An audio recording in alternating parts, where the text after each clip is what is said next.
língua é minha pátria.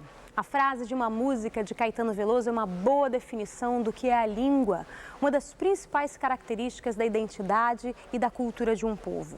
E como a língua está sempre em evolução, é importante registrar permanentemente essas mudanças. Foi o que fez Aurélio Buarque de Holanda, um homem apaixonado pelas palavras. O centenário de Aurélio Buarque de Holanda é o tema de hoje do Sala de Notícias.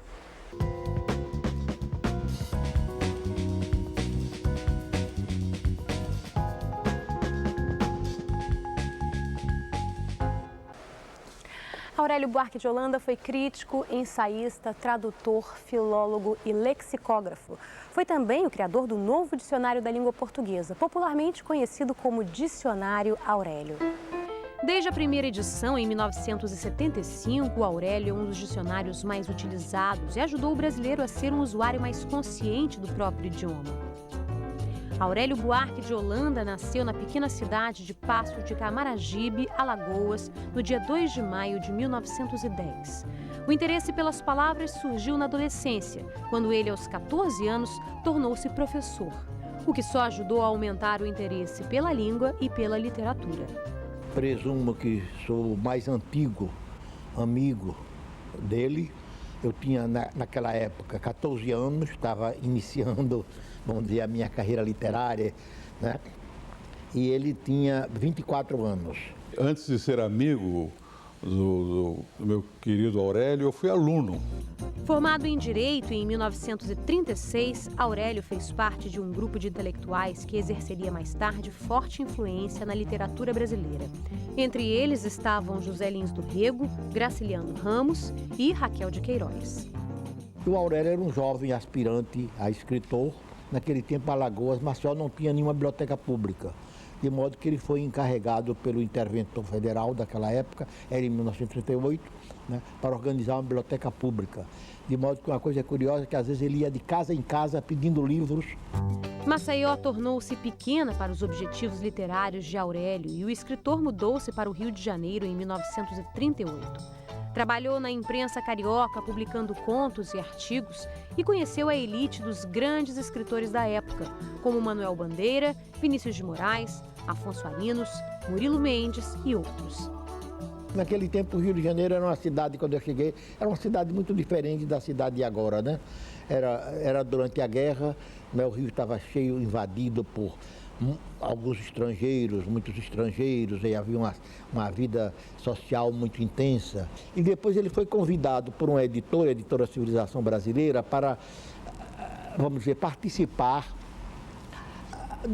para crescer um dicionário que havia aí, que era do Gustavo Barroso e Manuel Bandeira, parece, né? Ele então começou foi o início da carreira dele como dicionarista. Nasceu nele o sonho, o desejo de ser um dicionarista, de fazer um dicionário. Na efervescência cultural e literária do Rio de Janeiro, o escritor Aurélio conheceu a jovem Marina Berdi. Além de esposa e mãe de seus 2 filhos, Dona Marina foi assistente dele nos trabalhos de tradução e depois no novo dicionário da língua portuguesa. Ele conheceu a Marina em Santa Teresa, no hotel, parece que foi até o Paulo Ronda que morava nesse hotel que apresentou. Ele se apaixonou por esta moça e casou, foi um casamento feliz, né? Uma vida muito bonita. Já noiva, eu passei a ser assistente dele, ajudá-lo e fazer revisões dos livros que ele estava trabalhando, né? E depois comecei a trabalhar com ele. Quando veio o dicionário, aí sim eu fui assistente dele. O Aurélio tinha o escritório dele. E eu trabalhava como assistente dele, como qualquer outro assistente. Eu trabalhei exatamente igual a qualquer outro. Não tinha a menor diferença. Ele tinha publicado em 1945, parece, ou 44 eu creio, um livro de contos, dois mundos, né? Mas ele depois abandonou a ficção e se concentrou mais no ensaio literário e no dicionário. Ele começou a trabalhar num dicionário grande, de 3 volumes. Depois esse dicionário não foi adiante, não era dele. E depois eles pararam, porque eles tinham um outro plano, outro projeto, que estava mais perto do fim, então os 2 eram muito caros. Ele ficou muito decepcionado, que ele estava entusiasmado, né? Ele geralmente escrevia à mão. Ele dava os elementos, ele ditava, ele escrevia. Ele tinha um assistente, Margarida dos Anjos, que ela faleceu há uns 4 meses. Essa foi a primeira assistente dele. E eu, naturalmente, sempre trabalhei com ele. O sucesso do novo dicionário da língua portuguesa foi imediato e o nome do escritor Aurélio passou a ser sinônimo de dicionário.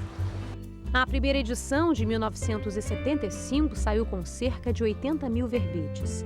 A quinta edição, preparada para o ano do centenário do escritor, tem quase 145 mil verbetes.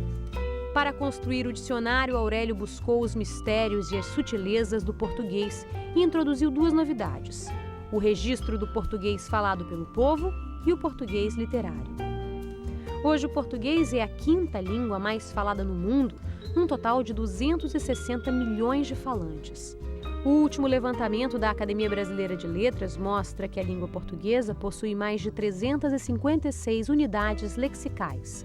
O português está, como todas as outras línguas, em permanente transformação. A língua é sempre a pátria, né? Faz parte da nação, com certeza de qualquer povo. É ela que vai determinar, de certa forma, o reflexo de tudo que o povo representa culturalmente e socialmente. Em termos do dicionário, o dicionário, de certa forma, é um reflexo dessa língua. E, assim sendo, ele é um reflexo de toda a cultura. Quando você pensa que você tem à sua disposição 360 mil palavras para designar o mundo, os sentimentos, a poesia, a narrativa, a ficção, são 360 mil e que estão sempre em expansão, quem é que cria essas palavras? Quer dizer, primeiro, o povo, né? Quer dizer, que muitas vezes cria palavras e, ao mesmo tempo, dá novas acepções a palavras antigas. Você pega o verbo curtir, por exemplo. Na minha adolescência, eu morava perto de um curtume. Curtir era curtir o couro, né? Depois, mais tarde, curtir se tornou ter prazer em alguma coisa. Eu vou curtir uma dança, sei lá, vou curtir uma curtição, né? E esse processo hoje está quase que indo numa forma geométrica de crescimento. A língua é viva, é constantemente renovada na sua essência, embora a sua estrutura permaneça. A parte lexical da língua ela é muito dinâmica, ou seja, as palavras, locuções e tudo mais, elas não só surgem novas palavras, como outras palavras ganham, antigas palavras já usadas na língua, ganham novos significados. Isso acontece o tempo todo. Uma palavra pode perder um significado e adquire outro. Isso é o uso que vai determinar. Lá no Nordeste se diz uma coisa, no Sul se diz outra, mas isso tudo faz parte do tesouro léxico brasileiro. Então, o dicionarista, o lexicógrafo e o lexicólogo também, que estuda esse processo, né, tem que ter o quê? Essa vocação de quase que caçador de borboletas, né?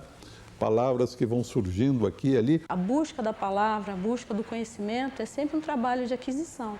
E com isso é sempre um trabalho de conquista, de você ir, buscar, trazer de novo, até alcançar um modelo a ser constituído.